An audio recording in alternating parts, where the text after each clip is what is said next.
하나님을 경험하는 삶 4주 3일째입니다. 3과입니다. 하나님을 사랑하라.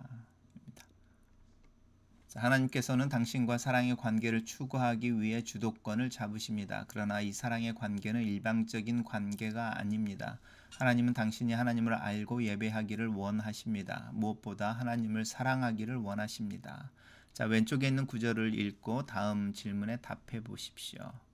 나의 계명을 지키는 자라야 나를 사랑하는 자니 나를 사랑하는 자는 내 아버지께 사랑을 받을 것이요 나도 그를 사랑하여 그에게 나를 나타내리라. 요한복음 14장 21절 이번 주의 암송 구절입니다. 나의 계명을 지키는 자라야 나를 사랑하는 자니 나를 사랑하는 자는 내 아버지께 사랑을 받을 것이요 나도 그를 사랑하여 그에게 나를 나타내리라. 요한복음 14장 21절. 자, 질문에 답해 보겠습니다. 누가 예수님을 사랑하는 사람입니까? 그는 무엇을 해야 합니까? 주님의 계명을 지켜야 합니다. 예수님을 사랑하는 자에게 하나님 아버지는 어떻게 반응하십니까? 예수님을 사랑하는 자를 사랑해 주십니다. 자기를 사랑하는 자에게 예수님은 어떤 것 두 가지를 약속합니까? 두 가지인데요. 그를 사랑한다. 그리고 그에게 나를 나타낼 것이다. 라고 하는 부분입니다.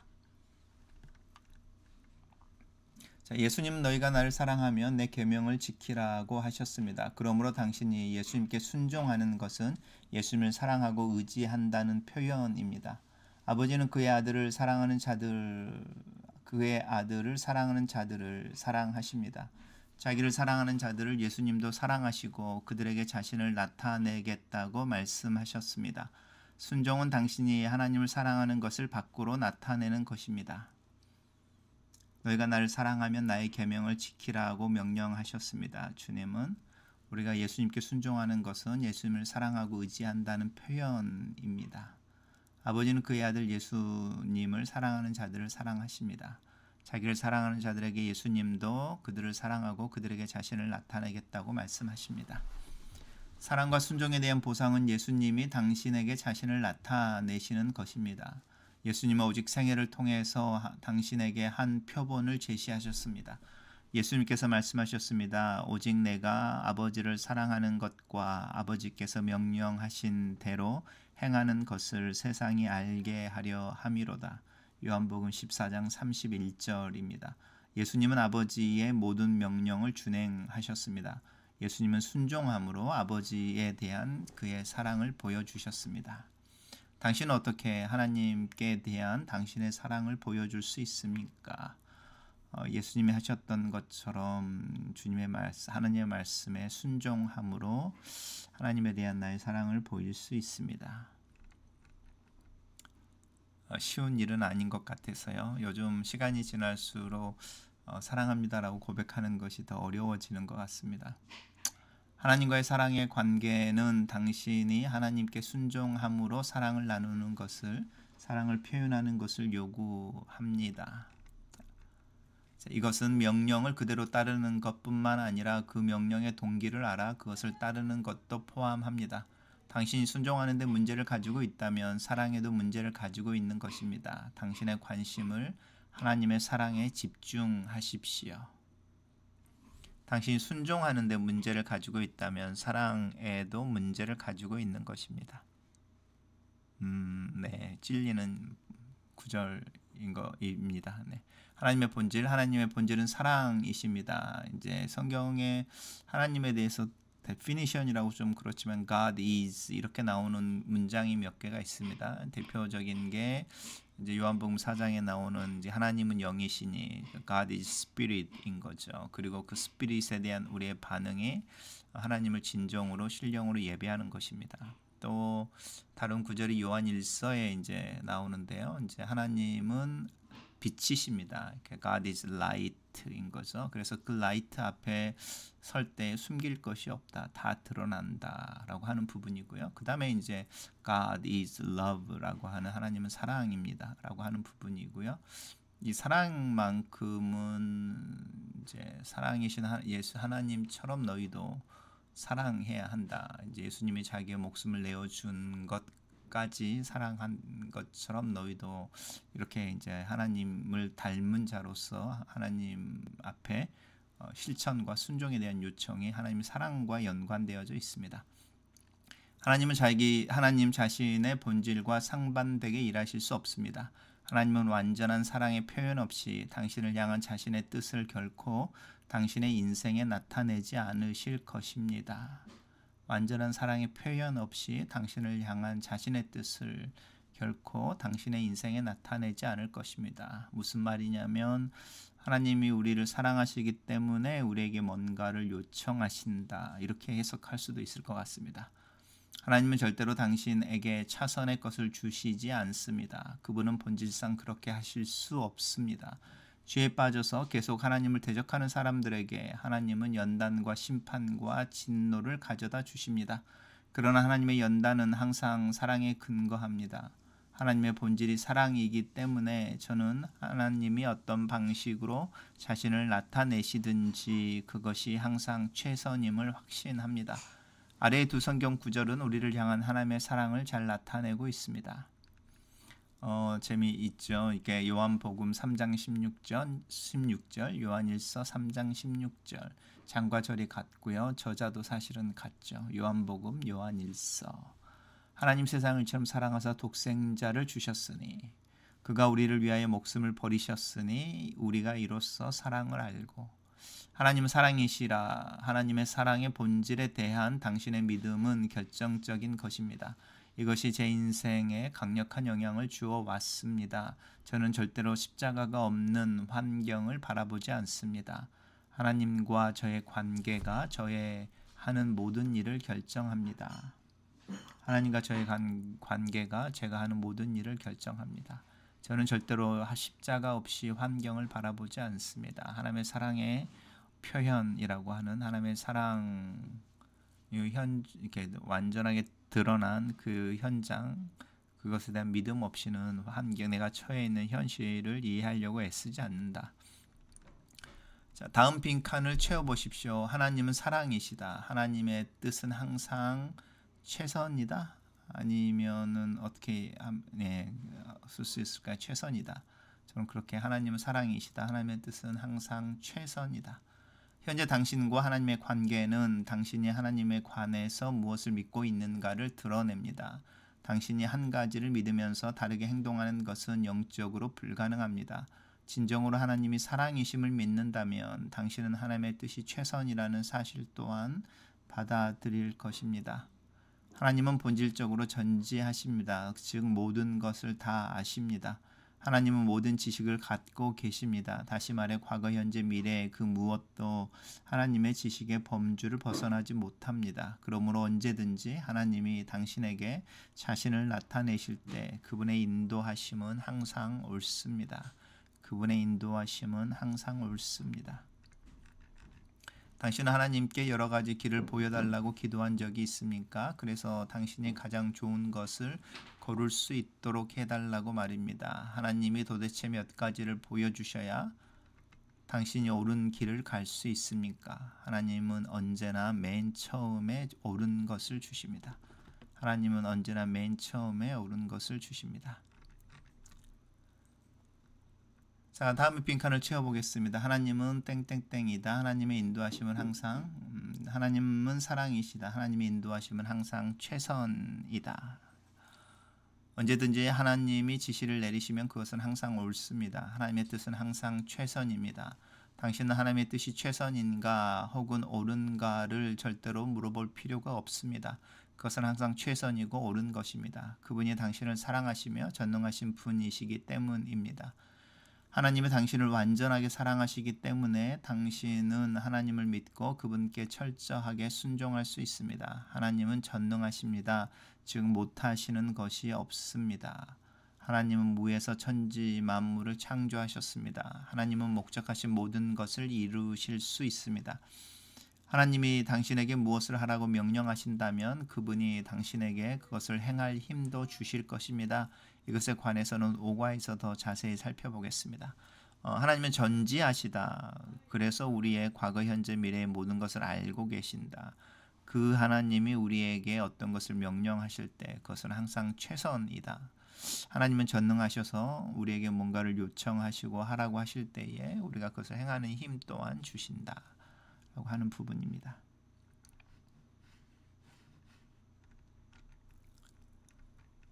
자, 빈칸을 채우십시오. 하나님은 땡땡땡 하시다. 하나님은 나로 하여금 그분의 뜻을, 자, A에 뭐가 들어갈지, 하나님은 사랑이시다 라고 하는 부분이죠.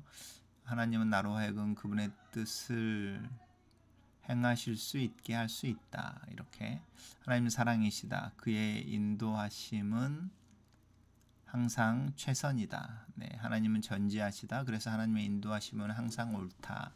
하나님은 전능하시다. 그래서 하나님은 나로 하여금 그분의 뜻을 행하실 수 있다. 그러면 하나님은 전능하시다. 맨 위에 게 그겠네요. 제가 지금 배워왔던 내용들인데요. 하나님은 사랑이시다. 그래서 하나님의 뜻은 항상 최선이다. 하나님은 전지하시다. 그래서 항상 옳다. 하나님은 전능하시다. 하나님은 나로 하여금 그분의 뜻을 행할 수 있게 하신다. 이렇게. 그럼 제가 아까 답을 썼던 부분이 잘못된 부분인 것 같죠. 여기에 하나님은 전지하시다. 그래서 하나님의 인도하심은 항상 옳다. 이렇게 써야 될 것 같습니다. 자, 하나님의 역사 가운데 당신의 삶이 놓여 있다면 하나님은 당신의 많은 생각들을 다시 재배열하시기 시작하십니다. 하나님의 방법과 생각은 우리의 생각과는 판이하게 달라서 때로는 틀렸거나 미쳤거나 불가능한 것처럼 들립니다. 당신은 하나님을 철저하게 믿고 의지할 준비가 되어 있어야 합니다. 당신은 하나님이 하시는 일이 당신에게 최선임을 믿어야 합니다. 무슨 일이 있어도 하나님을 의심하지 마십시오. 오직 그분이 하나님이시도록 하십시오. 하나님은 마치 어린아이에게 하시듯 단순한 방법으로 당신에게 자신을 알려주실 것입니다. 당신이 아이처럼 온전히 그분을 의지하면 당신은 당신 앞에 펼쳐질 인생을 새롭게 보는 방법을 발견하게 될 것입니다. 그러면 당신의 인생은 만족스러운 것이 될 것입니다. 당신은 허무감이나 목적의 상실감을 절대로 느끼지 않을 것입니다. 하나님은 항상 그분 자신으로 당신의 인생을 채워주실 것입니다. 하나님을 소유했다면 당신은 천지에 있는 모든 것을 가진 것입니다. 하나님을 소유했다면 당신은 천지에 있는 모든 것을 가진 것입니다. 계명, 심판, 법칙, 계율 등의 단어들을 들을 때 떠오르는 느낌은 어떠한 것입니까? 저는 개인적으로 무겁게 느껴지고 조금 부정적입니다. 계명, 심판, 법칙, 계율 이러면 억지로 해야 될 것 같은 그런 느낌이 듭니다. 자, 하나님의 계명입니다.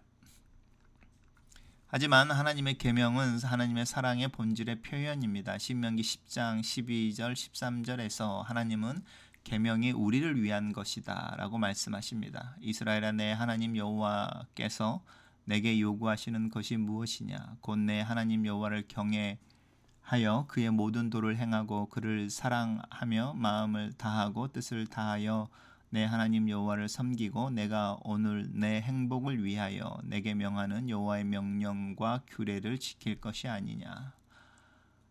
내 행복을 위하여 내게 명하는 여호와의 명령과 규례라고 하는 부분입니다. 이제 이 계명, 심판, 또 법칙, 계율 이런 부분들, 또 순종이라는 단어도 그렇고요. 이 단어들이 우리에게 이제 부정적인 느낌을 주는 것은 우리가 가지고 있는 우리 가슴 속에 깊이 뿌리 박혀 있는 죄성의 결과라고 할 수 있죠. 근데 성경은 하나님의 계명이 우리를 억지로 어디로 끌고 가기 위한 것이 아니라 하나님의 사랑의 본질적인 표현이고 우리에게 행복을 위해서 주신 것이다 라고 하는 부분입니다. 자, 왼쪽에 있는 신명기 32장 46, 47절을 읽으십시오. 하나님의 말씀이 당신에게 얼마나 중요합니까? 신명기 32장입니다. 그들에게 이르되 내가 오늘 너희에게 증언한 모든 말을 너희의 마음에 두고 너희의 자녀들에게 명령하여 이 율법의 모든 말씀을 지켜 행하게 하라. 이는 너희에게 헛된 일이 아니라 너희의 생명이니 이 일로 말미암아 너희가 요단을 건너가 차지할 그 땅에서 너희의 날이 장구하리라. 그들에게 이르되 내가 오늘 너희에게 증언한 모든 말을 너희 마음에 두고 너희의 자녀들에게 명령하여 이 율법의 모든 말씀을 지켜 행하게 하라. 이는 너희에게 헛된 일이 아니라 너희의 생명이니 이 일로 말미암아 너희가 요단을 건너가 차지할 그 땅에서 너희의 날이 장구하리라. 하나님의 말씀이 헛된 것이 아니고 우리에게 행복하고 오래 하나님의 약속의 땅에 거할 수 있게 하기 위한 하나님의 축복의 방법이다. 자, 이 구절은 하나님과의 사랑의 관계에 기초하고 있습니다. 하나님을 경험으로 알게 될 때 당신은 그분의 사랑을 확인할 것입니다. 하나님의 사랑을 확인하고 나면 하나님을 믿고 의지하게 됩니다. 그분을 의지할 때 당신은 순종할 수 있습니다. 그분을 사랑하면 그분께 순종하는 것이 아무런 문제가 되지 않습니다. 하나님을 사랑하는 것은 이것이니 우리가 그의 계명을 지키는 것이라. 그의 계명들은 무거운 것이 아니로다. 요한일서 5장 30절의 말씀인데요. 이제 이 사랑의 관계 또 순종이라고 하는 부분을 우리가 이제 참 순서라든지 또 어떤 자연스러운 루틴이라고 하는 마음의 어떤 흐름이라고 하는 부분을 좀 확인해 볼 필요가 있는 것 같습니다. 일단 우리가 하나님의 사랑을 확인하는 것, 확신하는 것, 그리고 하나님을 믿고 의지하는 것, 그리고 순종하는 것, 그래서 하나님의 사랑을 더 알게 되는 것, 이것이 이제 어떤 루프를 형성하는 것 같습니다. 하나님은 당신을 깊게 그리고 근본적으로 사랑하십니다. 우리의 사랑을 신뢰할 때에 하나님의 말씀에 순종할 수 있게 되죠. 그분은 당신을 사랑하시기 때문에 그 사랑의 관계에 있어 풍성한 것을 손해보지 않도록 삶의 지침을 주신 것입니다. 우리에게 순종을 요구하시는 이유이기도 합니다. 인생은 당신을 완전히 파멸시킬 수도 있고 당신의 삶을 망쳐버릴 수 있는 지뢰와 같은 것을 지니고 있습니다. 하나님은 당신이 그분이 주시는 최선의 것들을 하나라도 잃어버리지 않기를 원하십니다. 그리고 당신의 인생이 망쳐지는 것을 원하지 않으십니다. 당신이 지뢰밭을 가로질러 가야 한다고 가정합시다. 그때 지뢰가 어디에 묻혀 있는지 정확히 알고 있는 사람이 당신을 인도해 주겠다고 자청했습니다. 당신은 그 사람에게 나에게 이래라 저래라 하지 말아요. 나는 당신이 당신의 길을 내게 강요하는 것을 원하지 않아요. 라고 말하시겠습니까? 당신은 어떻게 할지 모르겠지만 저는 가능한 한 그 사람에게 바짝 달라붙어 따라갈 것입니다. 이리저리 방황하고 헤매지 않을 것입니다.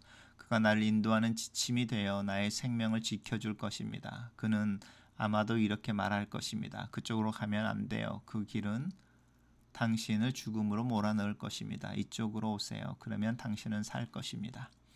이것이 하나님의 계명을 주신 목적입니다. 그분은 우리가 생명을 얻고 더 풍성히 얻기를 원하십니다. 주님은 당신에게 계명을 주신 것은 당신을 위해서 마련해 놓으신 최선을 보존하기 위함입니다. 그분은 당신이 그것을 놓치기를 바라지 않습니다. 하나님이 계명을 주시는 것은 하나님께서 당신을 제한하기 위해서가 아닙니다. 당신을 자유케 하려는 것입니다. 중요한 부분인 것 같습니다. 하나님이 우리에게 순종을 이야기하실 때, 또 계명을 지킬 것을 이야기할 때, 또 그것을 통해서 하나님을 향한 우리의 사랑이 고백되어지기를 원할 때, 그 이유는 하나님이 우리를 먼저 사랑하시기 때문이다라고 하는 이 논리의 먼저 첫 번째, 또 우리가 이야기하는 것의 어떤 기초라고 하는 부분입니다. 우리를 자유하게 하기 위해 우리에게 순종을 요구하신다. 자, 왼쪽에는 신명기 6장 20절에서 25절을 읽고 하나님의 계명, 규례, 약정, 율법 등의 목적을 표현해 보십시오. 한번 읽어보겠습니다. 신명기 6장 20절에서 25절입니다. 후일에 너희 아들이 내게 묻기를 우리 하나님 여호와께서 명령하신 증거와 규례와 법도가 무슨 뜻이냐 하거든 너는 내 아들에게 이르기를 여호와께서 우리에게 이 모든 규례를 지키라 명령하셨으니 이는 우리가 우리 하나님 여호와를 경외하여 항상 복을 누리게 하기 위하심이며 또 여호와께서 우리를 오늘과 같이 살게 하려 하심이라. 우리가 그 명령하신 대로 이 모든 명령을 우리 하나님 여호와 앞에서 삼가 지키면 그것이 곧 우리의 의로움이니라 할지니라. 하나님의 계명의 목적은 무엇이냐라고 할 때 하나님이 우리에게 이 모든 규례를 지키라고 명령하신 이유는 우리가 하나님 여호와를 경외하여 항상 복을 누리게 하기 위함이다. 복을 누리게 하기 위함이며 우리를 오늘과 같이 살게 하기 위함이다. 약속의 땅 안에서 하나님의 백성으로 장구한다. 이렇게 평안하고 행복하게 오래 거하게 또 살게 하기 위함이다. 그리고 우리가 하나님의 말씀 앞에서 그 말씀을 삼가 지킬 때 그것이 우리의 의로움이 될 것이다. 하나님은 당신이 항상 복을 누리며 풍성한 삶을 살도록 계명을 주셨습니다. 제가 예를 하나 들어보겠습니다. 주님께서 이렇게 말씀하셨다고 가정해 봅시다. 아름답고 멋진 사랑의 표현이 어떤 것인지 알려주마. 내가 너에게 배우자를 준비해 줄게. 사람이 갖는 관계에서 너의 좋은 면이 나타나게 될 거야. 그것은 인간의 사랑에서 가장 깊은 경지에 도달하는 기회가 될 거야. 그 사람은 내 속에 잠재해 있는 멋진 것들을 밖으로 표출되도록 도와줄 것이고 내 마음이 상할 때 너에게 힘을 줄 거야. 또한 너를 사랑하고 믿어주고 의지하게 될 거야. 나는 너희에게 아이들을 줄 것이고 그들은 너희의 무릎에 앉아 아빠 사랑해요라고 속삭일 거야. 그리고 하나님 또 이렇게 말씀하셨습니다. 간음하지 말라. 이것은 당신을 제한하거나 구속하려는 말씀입니까? 아닙니다. 이것은 당신을 보호하고 당신으로 하여금 인간 사랑의 최고의 경지를 맛보게 하려는 것입니다. 당신이 이 명령을 어기고 간음한다면 어떻게 될까요?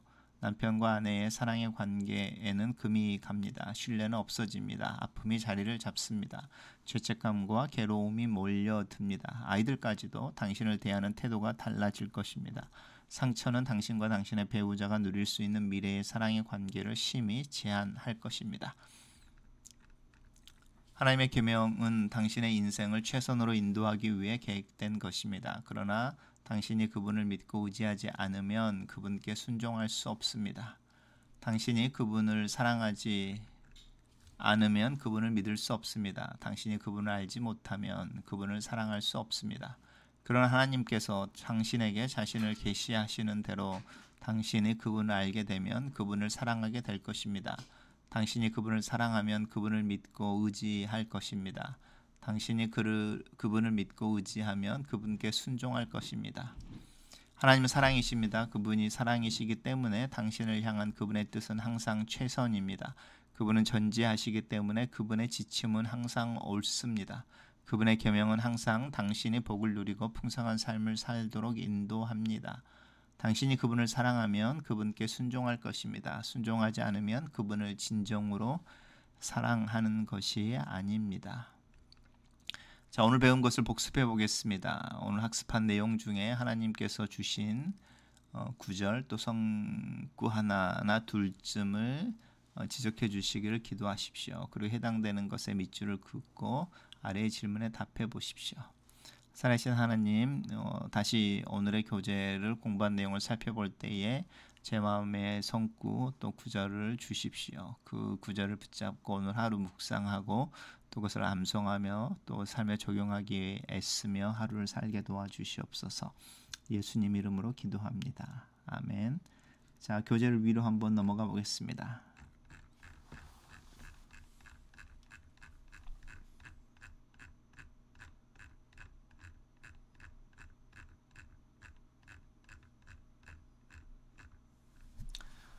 자, 하나님을 사랑하라 라고 하는 부분에서부터 쭉 내려가 보겠습니다. 너희가 나를 사랑하면 나의 계명을 지키라 라고 하는 부분은 피할 수 없는 구절인 것 같습니다. 순종은 당신이 하나님을 사랑하는 것을 밖으로 나타내는 것입니다. 순종은 당신이 하나님을 사랑하는 것을 밖으로 나타내는 것입니다. 이 문장도 저는 이렇게 제 마음속에 들어오는 것 같습니다. 순종은 당신이 하나님을 사랑하는 것을 밖으로 나타내는 것입니다.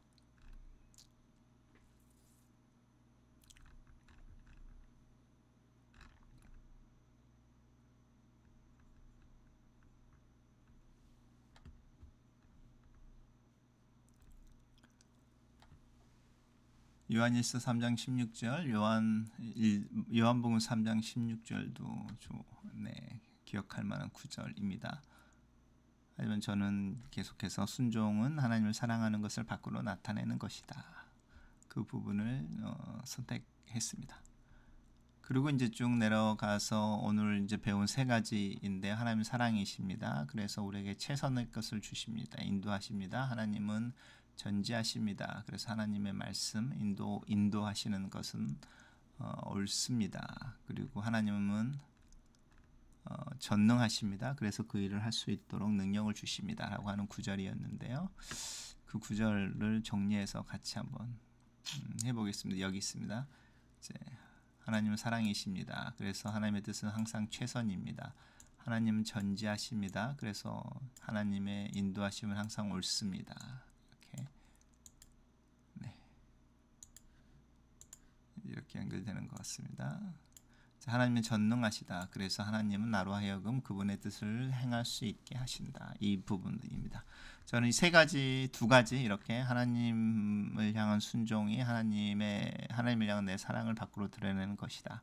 하나님은 사랑이시다. 그래서 하나님의 뜻은 항상 최선이다. 하나님은 전지하시다. 그래서 인도하심은 항상 옳다. 하나님은 전능하시다. 나로 하여금 그분의 뜻을 행할 수 있게 하신다. 이 두 문장 을 오늘의 제가 기억할 걸로 선택했습니다.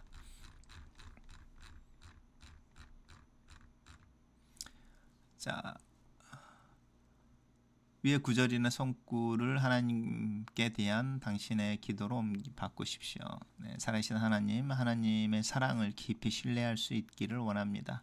하나님의 사랑이 내 마음속에 큰 확신과 담대함을 주고, 무엇보다도 하나님 나의 삶에 내가 실천하기를 원하는 많은 이야기들이 나를 얽매이는 것이 아니라, 또 나를 무겁게 하는 것이 아니라 나를 위한 것이고 내 행복을 위한 것이며, 내 풍성한 삶과 또 하나님 앞에 하나님의 사랑을 더 많이 누릴 수 있도록 하기 위한 하나님의 최선이며 옳은 것인 것을 기억합니다. 또 그것을 행해낼 수 있는 힘을 또한 주실 것을 기도합니다. 아멘. 오늘 학습에 대한 반응으로 하나님은 당신이 무엇을 하기를 원하십니까? 하나님의 계명들을 알고 그 계명을 자원함으로 기꺼이 실천하기를 원하고, 또 그 실천할 때에 하나님 힘을 주시는 것을 신뢰할 것을 원하신다. 자, 오늘 3과의 요점입니다. 순종은 하나님을 향한 나의 사랑의 표출이다. 순종하는 데 문제가 있으면 나의 사랑에 문제가 있는 것이다. 하나님은 사랑이시다. 그러므로 하나님의 뜻은 항상 최선이다. 하나님은 전지하시다. 그러므로 그분의 뜻은 인도하심은 항상 옳다. 그분은 전능하시다. 그러므로 그분은 나로 하여금 그분의 뜻을 행하게 하실 수 있다. 하나님의 모든 계명은 하나님의 사랑의 본질적 표현이다. 하나님이 계명을 주실 때 나를 제한하시는 것이 아니라 자유케 하신다. 하나님을 사랑하면 그분께 순종한다. 자, 오늘도 함께해 주셔서 감사합니다.